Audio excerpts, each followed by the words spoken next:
cadence.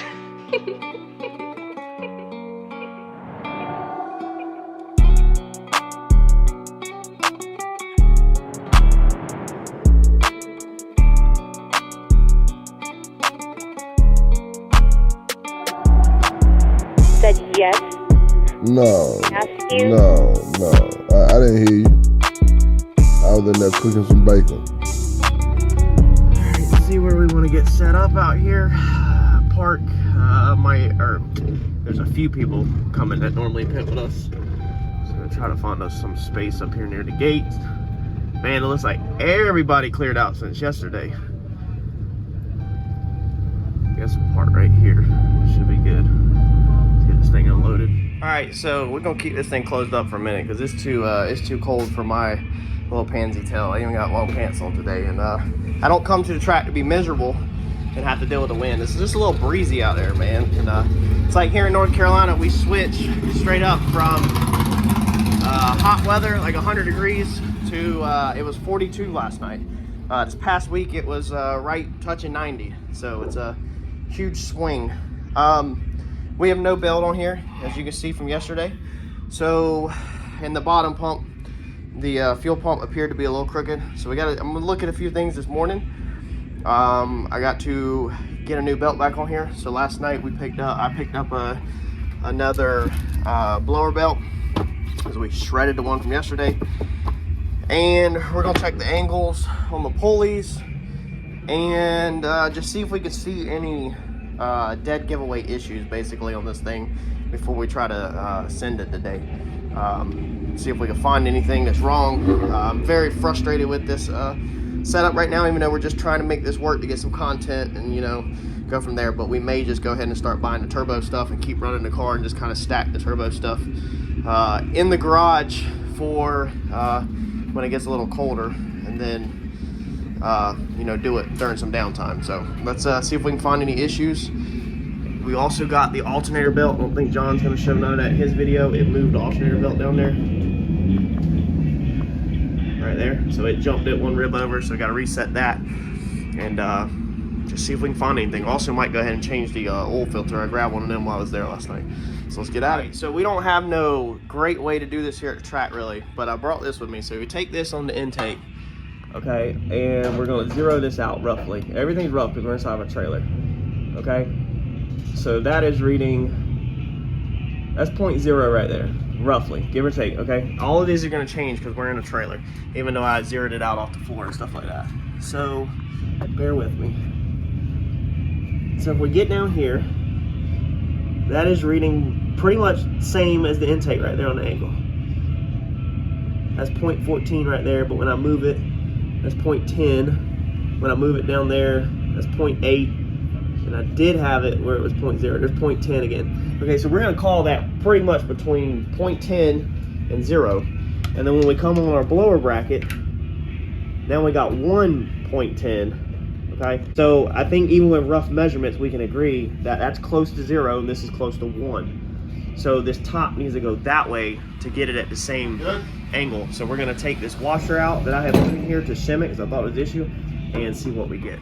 Some of these standoffs, y'all, whenever I originally put this together, I don't have all, you can put it back right there, yeah. I don't have all the factory stuff. So like some of these standoffs I paid a machine shop to do, but I literally did it off of a tape measure, a framing tape measure for building houses, not a, probably not the.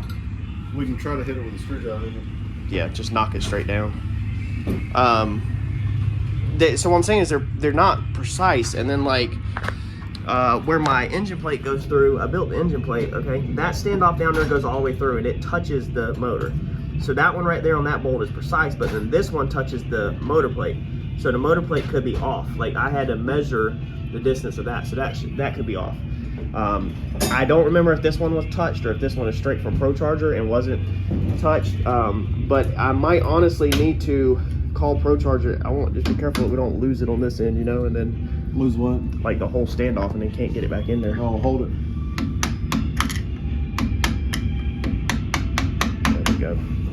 There we go. There we go. All right, we gotta get the screwdriver out. There we go. We gotta tap that back down though. that. There we go.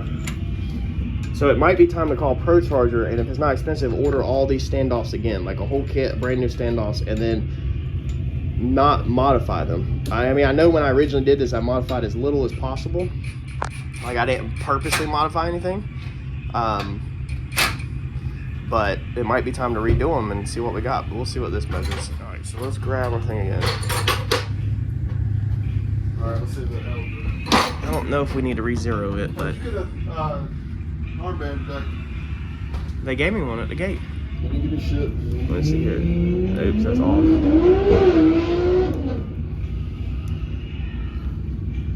All right, so that's roughly back to 0. Okay, so now we made big progress because that's dead on 0. Yeah, 0.4, 0.2. If we go down here, 0.34 this time, 0.20, but you can see when I move it, it kind of changes. 0.26, 0.8. So like I said, this is all, we're having to go off rough measurements because this also has a groove right here in this thing, so it's hard to get it to sit. Yeah, so 0.20. So everything's within like 0.20, I feel like now, or less. Is there another washer we can get to, or are you good? No, I think that's fine. No, I mean, we're dead. If you look at this, so look, that's 0.02, 0.04, and then if we go to our bracket, 0.02, 0.04. Yeah. So we're perfect at a 90 from our intake, which our intake should be freaking perfect. I can't sit it down there in the valley. But we should be perfect now. So on this Procharger tensioner, another thing is, which I'm 99% sure this is accurate from everything I read last night, is these grooves on here. This shows you when it's completely no tension in your belt, you know, there's no tension. And then that's like max tension. I'm pretty sure we're about to put this belt back on, but John, I believe, had it right past that. So we've got this tensioner maxed. Right now it is touching this one. So we can't hear it touching, so it won't swing all the way to loose. But we're about to load this on. It takes 2 people. The way John indexed it yesterday, he's got the max tension on this thing. Yeah, I mean, that's good though, that it's, you know, it's that we got everything like maxed out. So this is probably about right, because it was over the mark. Yeah, it's over here, so we're too tight of tension technically, but when that thing tightens up, I mean, we're like max tension. So I'm pretty sure that that's what them lines are. If I'm wrong, correct me in the comments. There is no other line. On some of the tensioners, there's 3, so you show a middle ground. But this one there's not. So I'm pretty sure that is like max, technically what's designed to do. So we've corrected the angle now. I did check them like this. They were pretty much all kind of reading the same on that. So hopefully maybe that's our little fix. Maybe that, and John's got some technical stuff in the Holly that he thinks was causing some issues with throwing the belt. So we're gonna go ahead and just check on this. I'm going to put the camera down. So there's nothing like, Let's do that in the trash can. nothing alarming in there. So I think we're going to clean it up. That looks really good. Just looks like dirt and grime and crap. So we're going to clean this out and then change the other filter also and put it back in.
trailer down here. I just don't want to hold everybody up. Well, I mean, we have to call the rollback. You got a winch. No, I had a winch in the trailer. You know. That'd be faster. Okay. All right. We'll call them and tell them one of them to start getting the truck ready to come down here. Hey, you got tell Brandon y'all gotta start getting the trailer unhooked. It's gotta go in my trailer. The whole axle broke. Yeah. Hey, Jordan, We can't roll it back. It's the axle housing is broke.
Saturday, it cost me $70 to get it to the track, over $100 in diesel fuel. Sunday, $100 in diesel fuel, and $40 to get in the track. So we are $300 in travel and track entries, not including race fuel, not including food. You know, so we did that, and then we tore up a bunch of stuff, but we learned a lot. It might not seem like it, but we learned quite a bit this weekend. So as you've seen this morning, the Procharger, how it's moving. The Procharger is moving the actual bracket and the head unit itself. So we need to brace that back to the chassis or something, and then it threw the belt on that only pass that we made today when we tore up the rear end. It threw the belt, and what else? Let's see here. Yeah, tore up a tire. We got to get this axle or the axle housing opened up and see what's wrong with it, and then we will go over our plans moving forward. I've already located one rear end possibility. It'd either be an 8.8 or a 9-inch. I don't know what route I'm gonna take. Currently it's 8.8 in there. It all depends on if it tore up the axle shafts, if they're tore up or bent, or if the spool is damaged, or the the splines, anything's damaged, then that affects if I have to order new axle, new spool. That affects if I'm gonna stay 8.8 or go 9-inch. So we'll see what damage there is. It's good, man. I'm tired, y'all. It is gonna take a tow truck to get this thing into the garage at my house. So we're gonna have to get a tow truck, a friend of mine, to get this thing out of my trailer, and then take the tow truck to my house, and the tow truck actually put it in my garage, because that thing is not rolling. That tire is up inside that inner fender, and it is not rolling. Even if you put it on the dolly, you could possibly roll it, but when the car has 4 working wheels and tires, it is hard to roll dead weight. At my house anyway, my driveway is kind of sloped like this. If you've ever seen it raining at my house in the background or anything, you see the puddles in the driveway. And then there's like this tall of a lip to actually get in my garage, so the water don't get in my garage. So it would not be fun to roll around, try to get 3,000 pounds in the garage. So I think it's best just to leave this up to a buddy with a rollback. That should be Tuesday. So make sure you smash that like button and stick around. We'll see what we're about to do, because we're going to make more changes. We're going to improve this blower setup and try to make some improvements to steady the blower housing. And obviously we're going to fix and take care of the rear end. Man, dude, I gotta get some rest. And how many hours, not including the money, how many hours have I missed away from my family this weekend? I left Saturday, let's see here, Saturday morning at 7:30 and got home at 7:30 p.m. Saturday night. Harper goes to bed at 8 o'clock, so I got about 20 minutes to see her. She was asleep when I left. 20 minutes to see her Saturday afternoon. And I am currently, I'm rolling really good and trying to get home, because the GPS looks like if I can nail it right, I could possibly get about another 20 minutes to see her before I go to bed. So this is tough on me, because I don't like being away from the house for this long, and I don't like not seeing my kids and, you know, the wife. We work together, so we get to see each other all the time. But it's rough on the kids. Harper was pretty much crying at my leg this morning to please stay home with her all day, and that's flat out heartbreaking. But you have to remind yourself that some things in life are just tough, y'all. So sometimes you gotta go. I mean, the wife even texted me, and I told her, I was like, man, that's rough. And she was like, look, it is what it is. She's like, you know, you're gonna have to be on the road. Man, the bumps in this truck with this trailer. The wife was like, you're gonna have to be on the road, you know, to make progress with that car. And she was like, you just need to make the time that you are home count. Dude. She's like, you just need to make the time when you're home count. And